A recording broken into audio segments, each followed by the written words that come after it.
Apa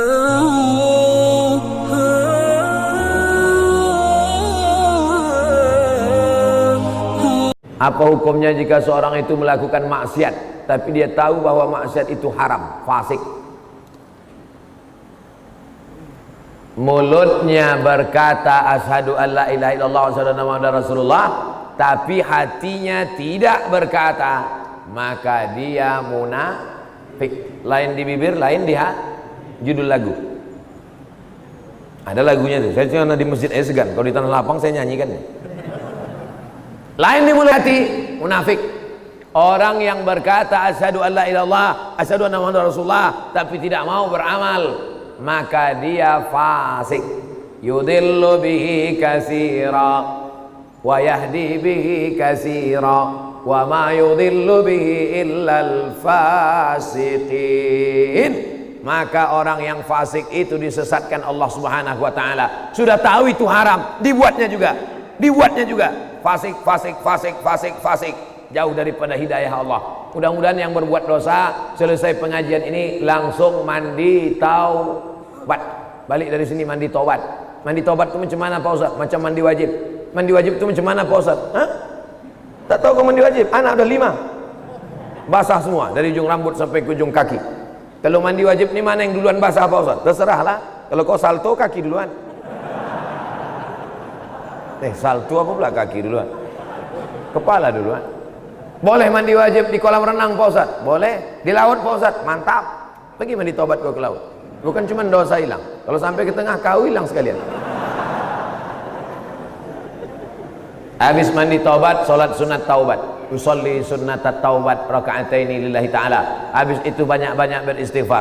Wallahi demi Allah, inilah astaghfirullah rabbi wa atubu ilaih. Aku beristighfar dan bertobat kepada Allah mi'ata marrah, 100 kali sehari semalam. Nabi yang dijamin masuk surga, taubatnya, istighfarnya 100 kali sehari semalam. Kita istighfar 3 kali. Halo? La ilaha illallah Muhammad Rasulullah. Ustaz Abdul Somad, saya nama tak boleh sebut, menjaga kode etik jurnalistik. Mohon bantuan Ustaz untuk menyampaikan sedikit tentang zakat profesi. Jangankan sedikit, banyak pun jadi.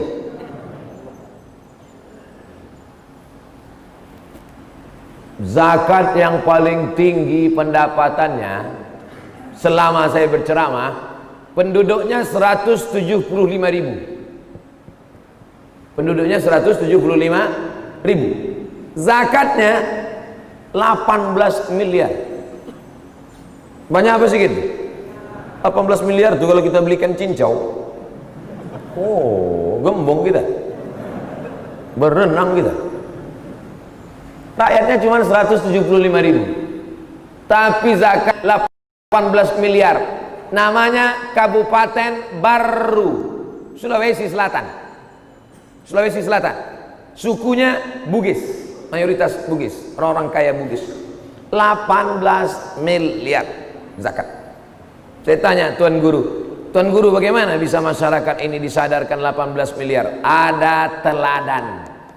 Jangan kita menyuruh orang bayar zakat tapi kita tak berzakat. Oh, yang paling pertama teladan ternyata. Setelah itu rakyat ini tolong fakir miskin, anak yatim, keluarkan zakat. Gaji 2,5%. Profesor Dr. Muhammad Farid Wajdi dari Al-Azhar Mesir dari tahun 1971 sampai 1985. Pulang dari Al-Azhar, ketua Basnas. Nah ini. Yang paling banyak zakat ini dari PNS, dari guru, dari pegawai. Habis itu baru petani, nelayan, bisnismen membayar zakat. 85 gram emas. 85 gram emas kalau sekarang 42.500.000 dibagi 12. Kalau begitu 1 bulan 3,6. Siapa saja yang berpendapatan 3,6, maka kemudian dipotong 2,5%. Tapi Ustadz, kata Profesor Dr. Farid Wajdi yang alumni Azhar ini, Ustadz Somad, sehebat apapun kita menyampaikan zakat, kalau tidak ada motivasi dari pejabat, bupati, DPR, omong kosong, ceramah tak laku Pak Ustaz, bebuih mulut kita. Bayarlah zakat, naik ke atas mimbar, bayarlah zakat. jamaah tidur. Tapi bupati tak perlu dia berteriak, pelan aja, bayar zakat ya. Kalau kami tak mau pak, siap-siaplah kalian. Dikit aja. Buat matre 6.000. Saya yang bertanda tangan di bawah ini pegawai.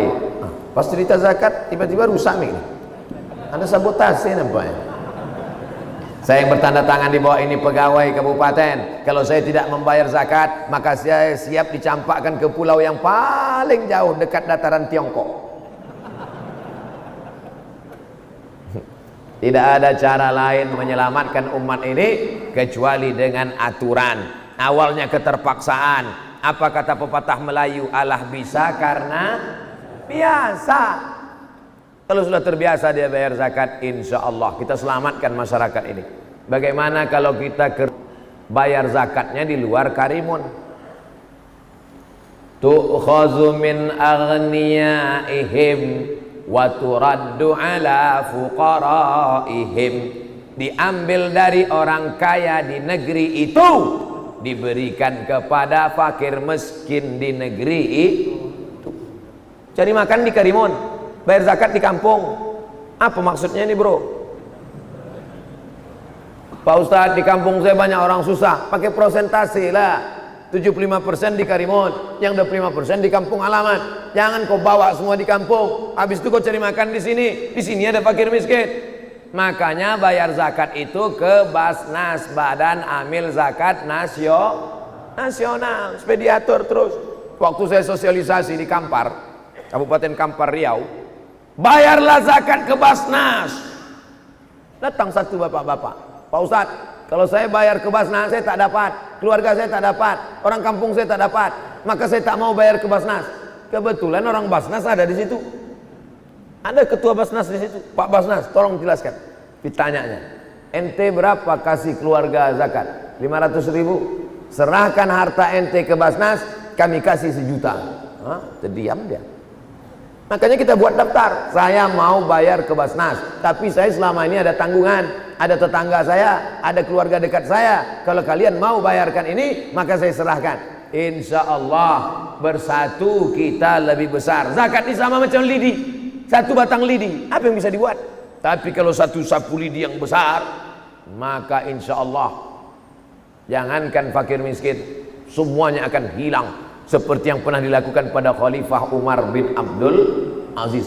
Siapa yang sanggup berjalan kaki dari Son'a, Yaman, ke Darul Bayda, Maroko, 8 negara, berjalan kaki dari Son'a, Yaman, ke Darul Bayda, Maghribi, dari Asia ke Afrika, takkan ada fakir miskin. Dengan apa? Dengan segeng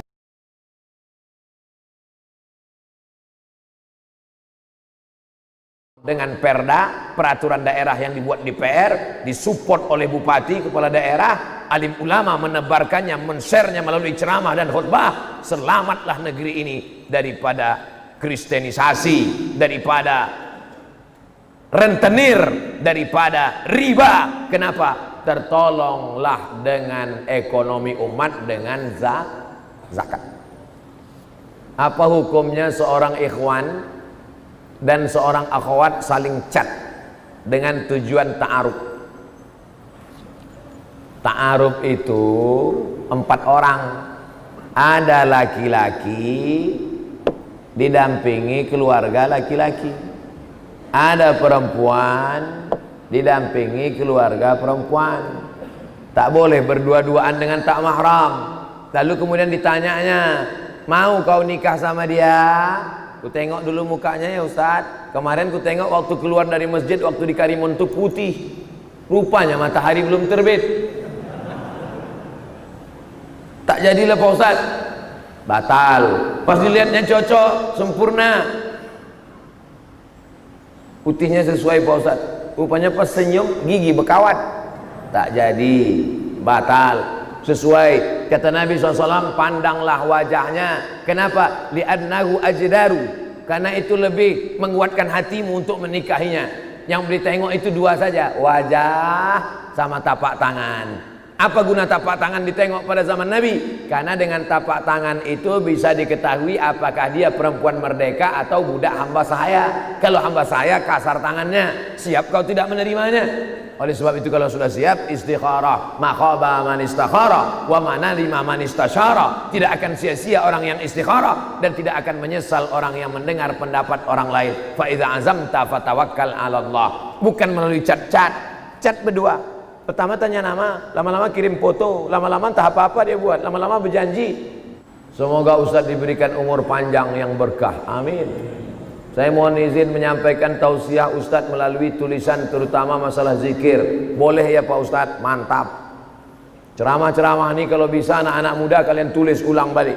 Habis itu kalian share. Buatkan grup WhatsApp, kumpulan ceramah Ustadz Somad dalam bentuk tulisan. Grup FB, kumpulan ceramah Al-Mukarram Fulan, Ustadz kami, kirim semua. Karena banyak orang tak mau mendengar, mau membaca. Banyak orang tak kursus membaca, mau mendengar. Ada orang tak fokus baca, tak fokus dengar, dia mau nengok. Ada orang fokusnya nengok tapi tak mau dengar. Ada orang fokusnya dengar tak mau nengok, MP3. Ada orang tak fokus dengar mau nengok, MP4. Tak mau dengar, tak mau nengok, tulisan tak mau, nengok tak mau, dengar tak mau, campakkan ke laut.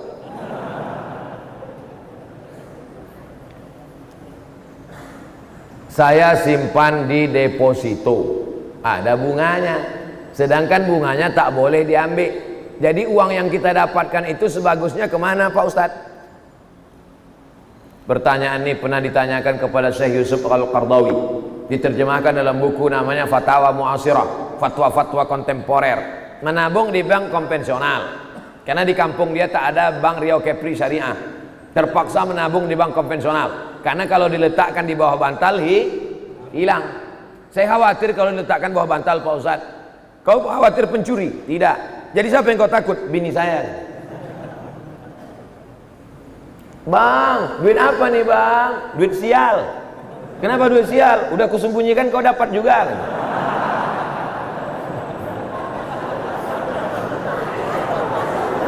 Jadi duit tadi terpaksalah diletakkannya di bank konvensional. Tanya, apa hukum mengambil bunganya itu? Haram. Kalau begitu dicampakkan ke laut, tak boleh. Karena tak boleh membuang duit, haram juga hukumnya. Jadi bagaimana caranya? Kata Syekh Yusuf Qardawi, dipakai untuk masalih ammah, kemaslahatan umum. Apa itu?